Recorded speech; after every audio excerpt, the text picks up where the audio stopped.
Hi, everyone. I'm happy to be welcoming John Baker for our noon speaker. John is the director of the Ontario Beef Market Development Program. John has had many years developing and implementing marketing and beef and branding strategies within the meat and beef markets, and he offers excellent guidance and feedbacks to the Ontario beef industry. This afternoon, he'll be offering further insight on the Ontario Beef Market Development Program, and from there, I will let James pull his video up, and we'll be welcoming John. Good morning, everyone, and thank you to MAFRA and BFO for having me participate in this event. My name is John Baker. I'm the director of the Ontario Beef Market Development Program. I'm going to provide some insights into beef and cattle marketing that hopefully provide some perspective and possibly help identify some marketing opportunities or provide you with some insights into programs that may be of value to you in your. The topics we're going to discuss here include beef imports and their impact into marketing, importance of branding of Ontario beef industry. We'll review some branded programs, both Ontario and otherwise. We're going to talk a little bit about competitiveness through differentiation, some verification programs and options that are available in the marketplace. We're going to look at global beef demand and some growth opportunities in the segment.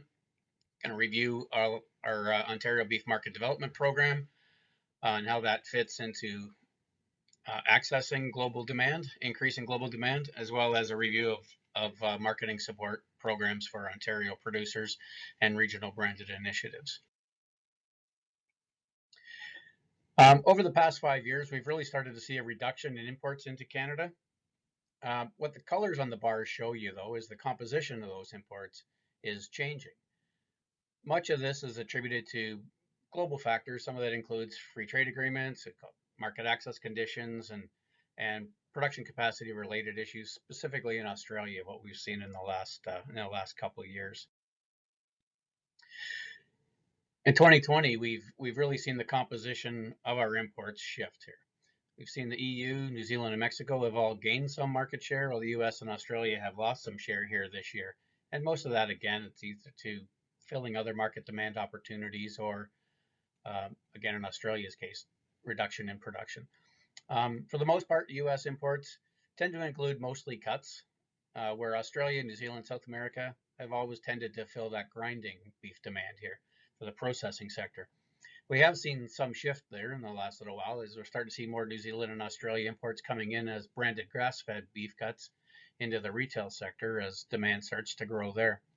We've also seen Mexico began to import more cuts as they expand their export capacity and their grain-fed production with an increase of with a focus on North American increases through the CUSMA agreement. The U.S. increase is really as a result of the CETA agreement between Canada and the U.S., which I'm going to speak about a little bit more later here. The one thing that is consistent with imports, though, is that Ontario continues to be the destination market for the vast majority of beef imports into Canada. The market, it represents 40% of the consumer market, and also many of the high volume processors are also located here. Western Canada is not really impacted that much by imports since they're really oversupplied with domestic production already. Impacts of imports into Ontario. There's a lot of text here in this explanation of imports, and it was provided by the George Morris Centre back in 2015 as part of a study they did on cattle pricing impact. So I was going to try to boil it down. Essentially, what they've said is we have a lot of USDA product available in the Ontario market. Ontario, or Canada itself, is one of the highest volume and value export markets for US beef. The product mix, again, mainly cuts, which is the benchmark, though, that Canadian packers are measured for pricing offers to retailers and food service distributors here in Canada, specifically Ontario. So the challenge here is that if the Canadian, or more importantly, the Ontario price points are not in line with the US price points, then that product can potentially be easily substituted with the US product. And what that does, it forces the Ontario market to adjust or drop prices and to avoid the loss of the sales. But either way, as long as a product can be substituted, it'll always be compared directly to its cheaper alternatives. So this is known as fungible. And what fungible is defined by Investopedia it measures our good or assets interchangeability with other individual goods or assets of the same type. So of other alternatives in the marketplace. So assets that are fungible, they simplify that exchange process. That interchangeability between them assumes that everyone values all goods of that class of the same. And I've included a couple examples of of, of logos here for USDA Choice and Canada AAA and USDA Select and Canada AA. And essentially, the market considers these products of same quality of product. And that's true in almost every market around the world. And much of this is based on the high level of integration between our industries. So the need for differentiation is a key factor for our industry, both for nationally as well as provincially here in Ontario. So the concept of substitutability is really dependent on commodity product offerings in the market. So, I mean, that is really products that have no real distinguishable features or unique attributes.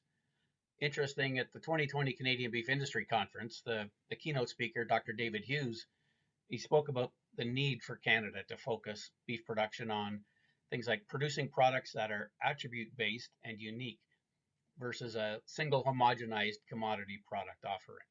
What he's saying that we need to be able to identify market opportunities to be unique and different and get away from that single commodity market where you all get lumped into the same. And his thoughts were that consumers, different segments, will value different things in meat production. And that'll vary by market, by segment, by consumer segment. And they'll be willing to pay more for them. And he also spoke that this type of segmentation provides an opportunity for small players. And really in the big picture of things, Ontario beef production we are very much a small player.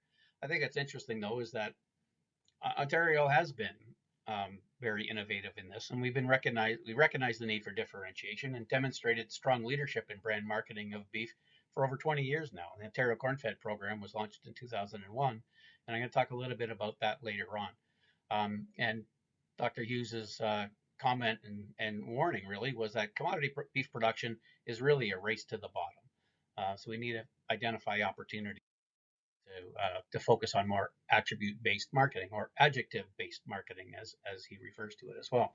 So, what are some examples of marketable attributes in beef? Well, they're fairly common. We see breed claims, Angus type programs. We're starting to see more Wagyu type programs. Production claims, whether it be no added hormones, antibiotics, organic, some provenance, whether they be country, province, state, right down to the region or the county. Health claims around things like omega-3s, CLAs, those types of things, or lean. Feed claims, starting to see more grass-fed claims. Obviously, lots in North America around grain-fed, even corn-fed within US and Ontario.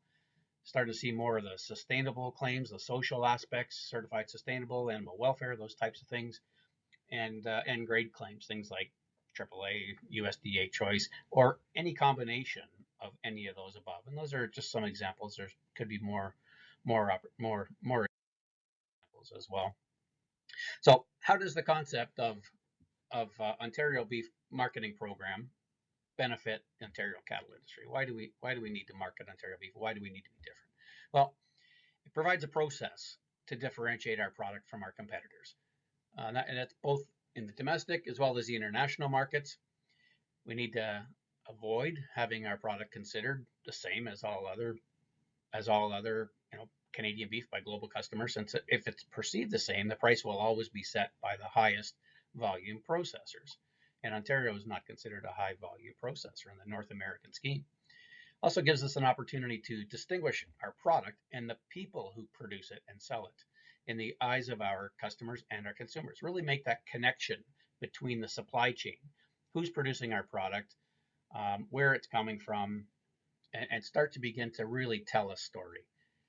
Gives us an opportunity to be uniquely Ontario. And that's powerful both here in the domestic market. It's also powerful in international markets too. They want to know that there's something specific about a product. And we're starting to see more opportunities develop there. As Ontario, and we are Canadian, we produce Canadian beef, we're Canadian, but we're uniquely different than our Western and Eastern partners. And that's what we need to focus on. We're not better, We're just different, and that's what the opportunity is. We can offer tangible attributes to a segment of the market who values them, and whether those are our local consumers here or markets anywhere around the world.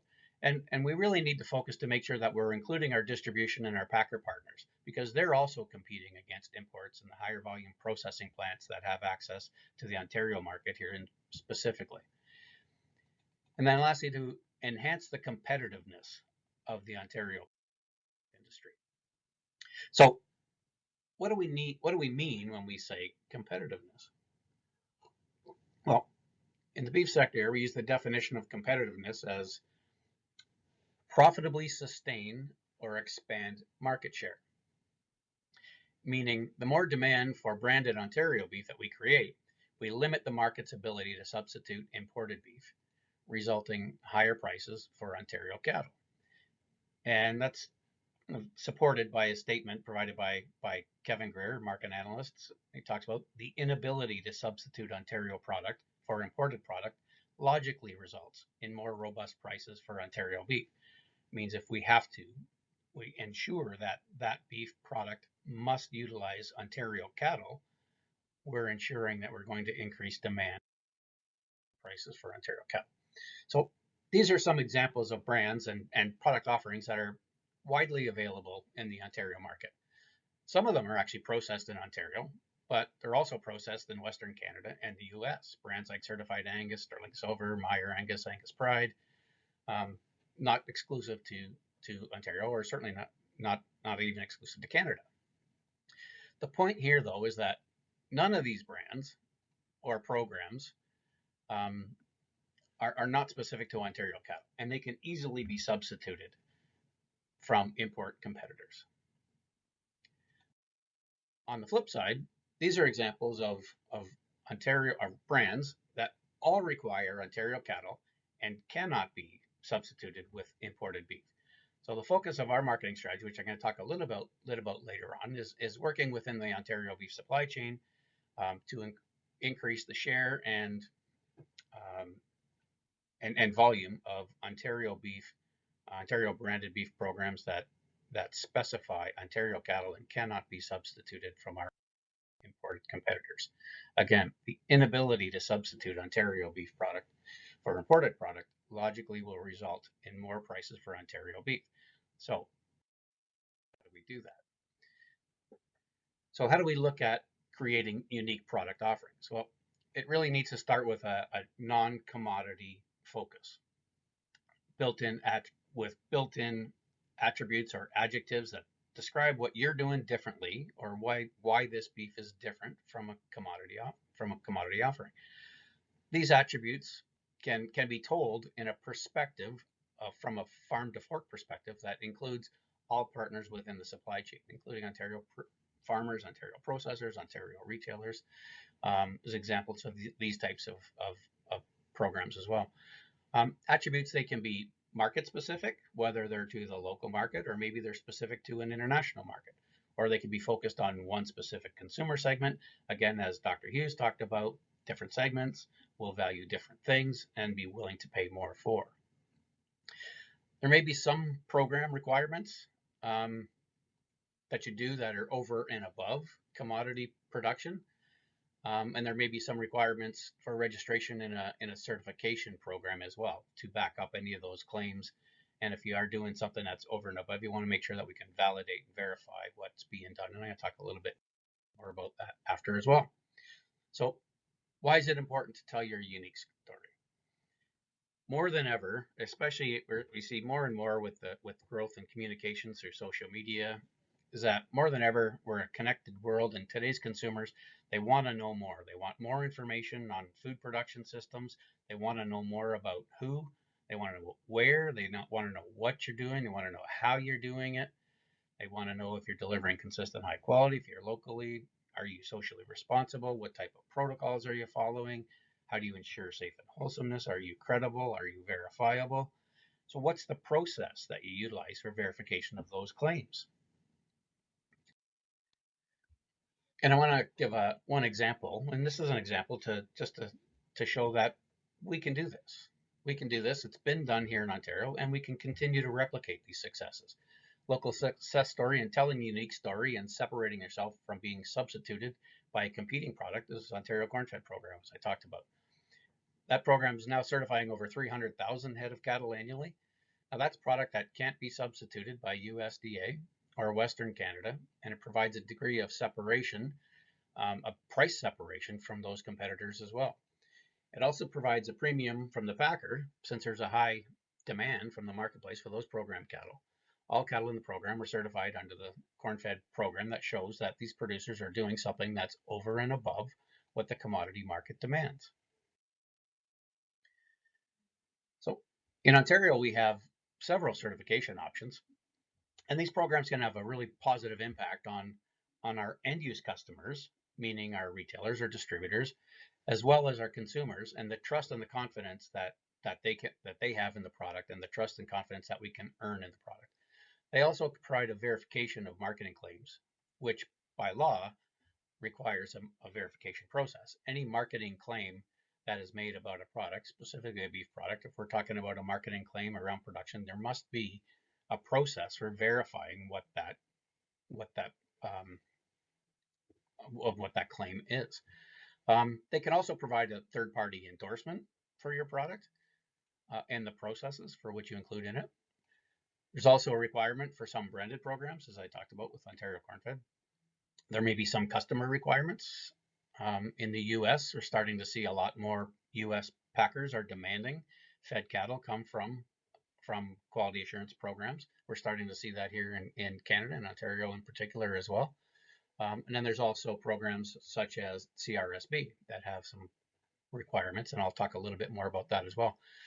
Interesting too, in the protein sector, there's similar programs that are utilized by our competing sectors, particularly in pork and poultry. So consumers are used to seeing this type of thing, and it's a gap and likely an opportunity in the beef sector moving forward.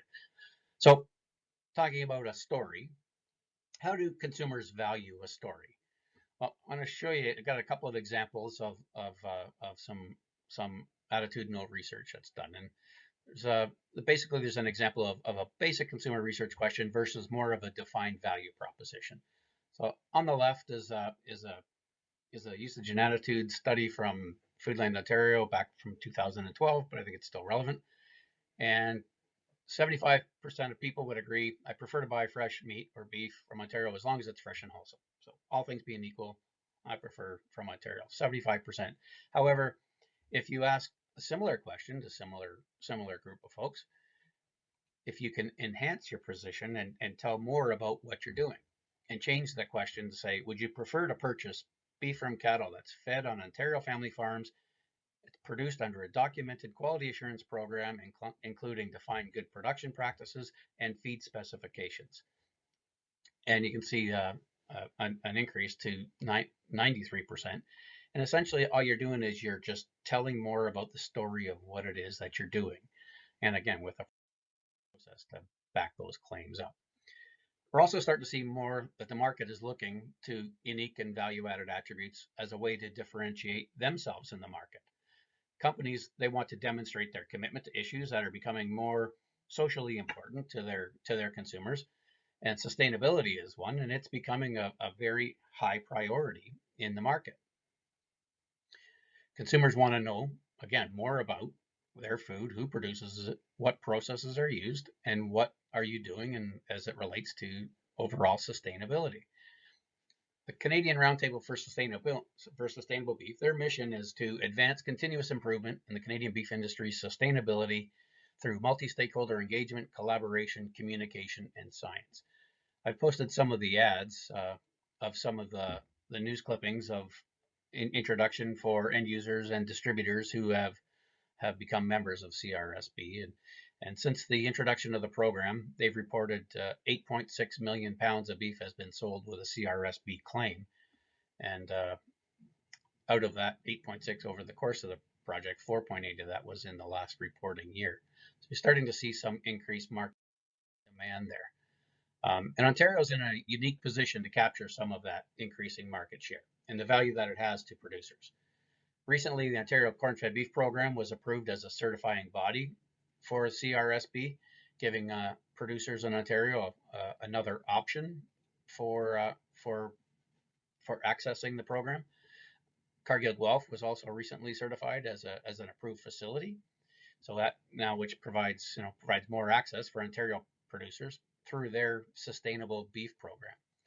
So having Ontario Corn Fed as a certifying body, it also provides easy access now for more Ontario feedlots to certify their operations for both Ontario Corn Fed beef as well as CRSB with a single audit process, which eliminates a lot of the cost of and work of multiple audits being done through the various systems that have been in place in the past.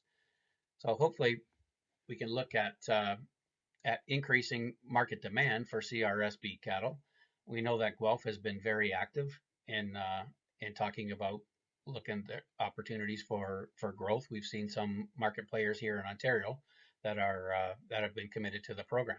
So by increasing the demand for CRSB fed cattle, we also increase the demand for VBP plus certified calves here in the province of Ontario.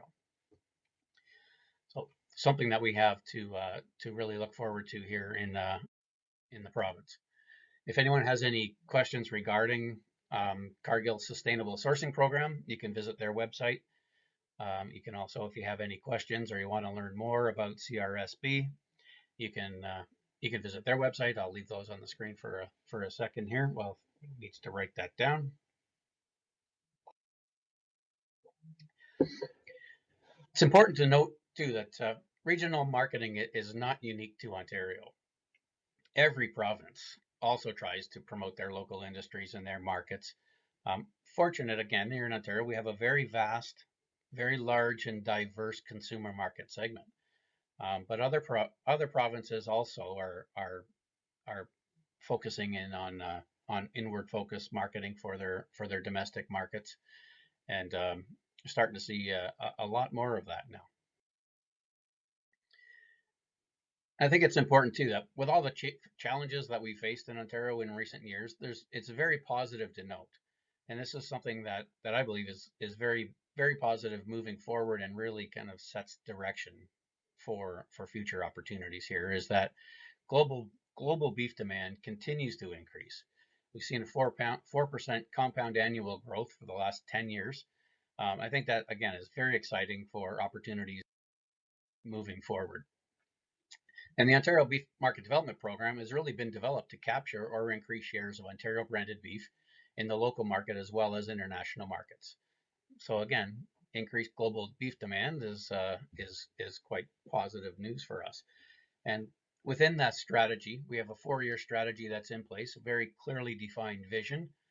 There's a very clearly defined mission that's been set by the Joint Marketing Committee, and also clearly defined goals around what we're looking to achieve and what we're looking to provide back to producers for the increased investment they're making in market development.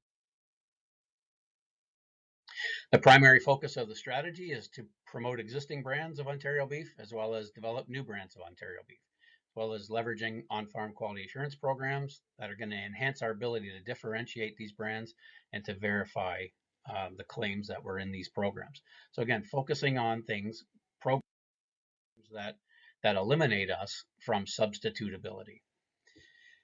Prior to 2020, we've seen a fairly steady increase in Ontario's share of the market for past 5 years.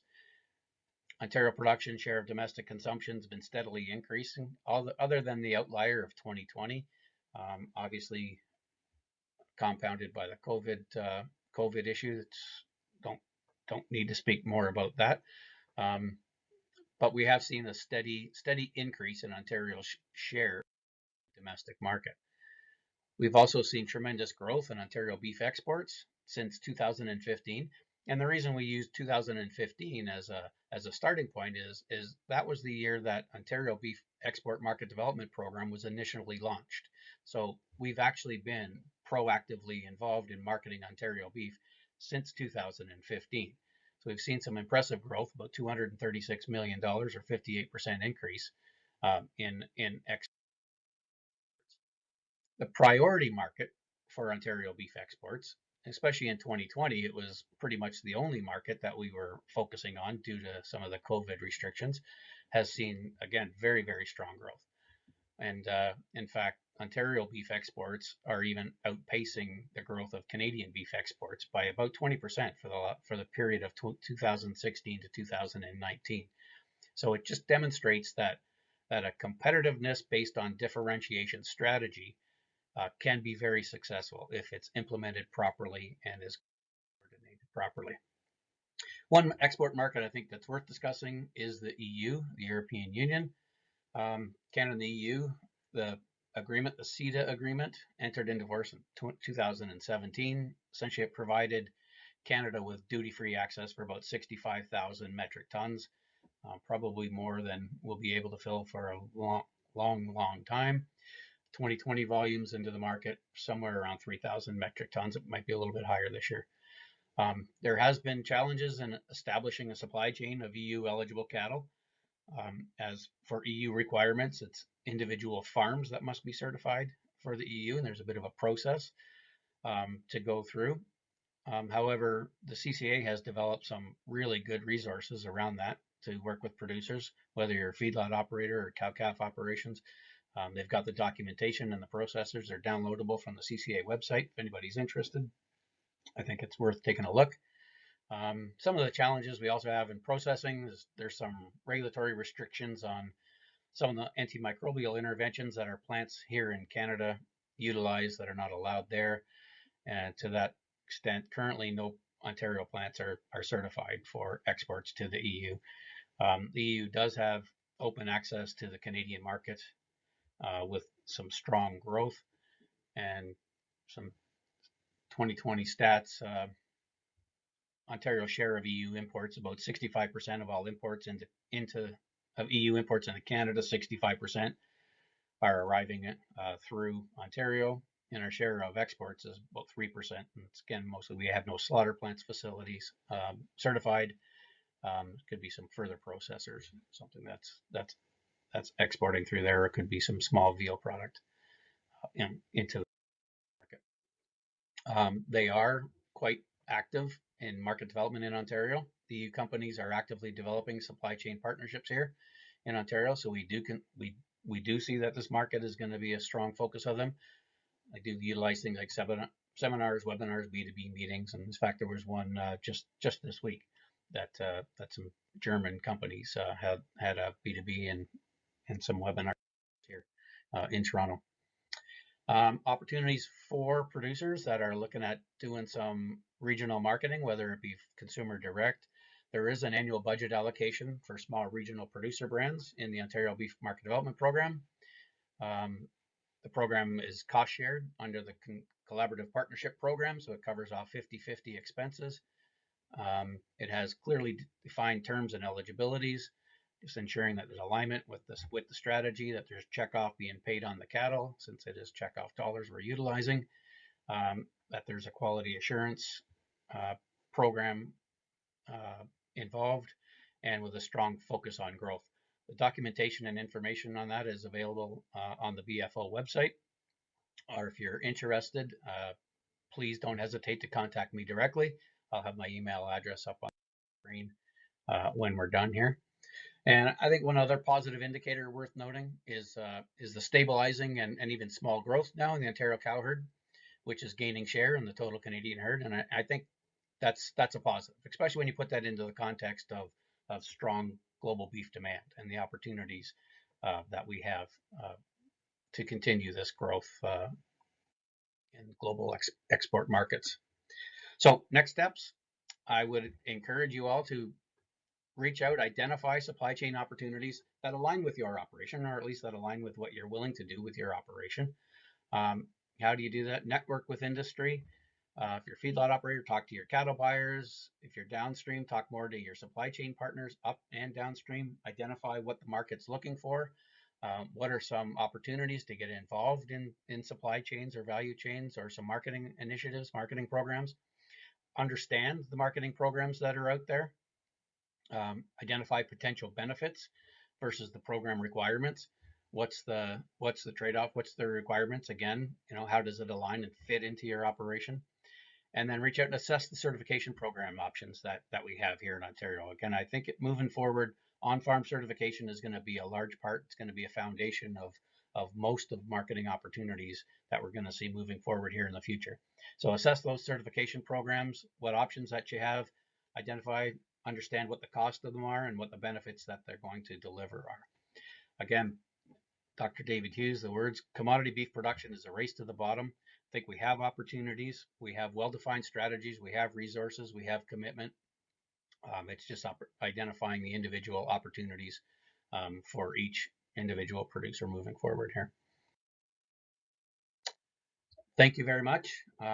Again, I'll leave my email address on the screen. If anybody has any questions, please don't hesitate to reach out to me directly.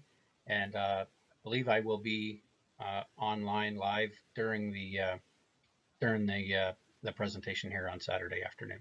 So again, thank you very much, and we'll talk soon. Thank you for that great presentation, John. I know that probably answered lots of questions for people. We will have time just for maybe 1 or 2 questions for you. So just to get us started, I know I'm going to be that annoying person that talks about COVID and maybe some of the effects that it might have had on the marketing this year and the marketing development. It looks like Japan, though, still went quite well and that there was lots of development there, John. So I know you talked about it a little bit, but maybe you could expand on that a little bit more and just the development that it's had with Ontario beef and how COVID might have affected that a little bit. Yeah, well, thanks. One point I do want to add, though, is that I talked about EU and resources through CCA. I failed to include the fact that AMAFR also has some very valuable programs and services for anybody interested in those in the market. Yeah, Japan, I mean, we're very fortunate. COVID never really had a negative impact. If anything, we were able to benefit from the increase in the shift from the restaurant sector to the food service or to the retail sector, because that's primarily where our efforts have been. That's our target market in the Japanese market is in the retail sector. So that when we saw the shift from the restaurant closures, just like we had here, where a lot of that sector was completely shut down, we saw increases in the retail sector, and we had a very strong customer base. We now have 17 retail stores, over 567 outlets that are actively marketing Ontario beef, and obviously, you know, where we saw more demand at the retail sector, so we were well positioned for that. So we actually did even from 2019. In 2020, we saw an increase in both the volume and value, where Canadian beef exports actually saw a fairly significant decrease in volume and value. Oh, that's good. And then we'll do one more question here. And it looks like we're growing our markets overseas and in Ontario and stuff like that, but our herd size seems to be growing at a smaller pace. So, and a lot of that's doing like to land prices and processing capacities, anything like that. So what would you recommend as a strategy that can really help us to move forward and growing? And I know you mentioned the different marketing and ways like that, but do you have anything really like that jumps out and is a strong point with you that you think can really help us continue to move forward with the different import and export markets? Yeah, I mean, there's many factors outside of marketing that are going to have an impact on whether we see growth in the cow herd. But what I would say, though, is that Ontario is well positioned for growth in those markets. But specifically, if we focus and continue to focus on being a unique and attribute-based product mix even in our domestic market here, in the local market, it's a very vast, very diverse market. There's lots of opportunities for unique programs. We're starting to see some of that success. It's going to take some time. A little bit of success that you grow gets a ball rolling, and it's easier to keep it moving and moving and moving. But I think that's one of the opportunities that we have here in Ontario, and specifically, is that we do have a very diverse market. Globally, exports are important more obviously for the federal plants. They deliver more value on a carcass. They add about $600 to the value of a fed carcass comes from export markets. So it's important that we're able to access those, but also market Ontario beef as unique and differentiated, again, so we can position ourselves as unique and different versus commodity type of production.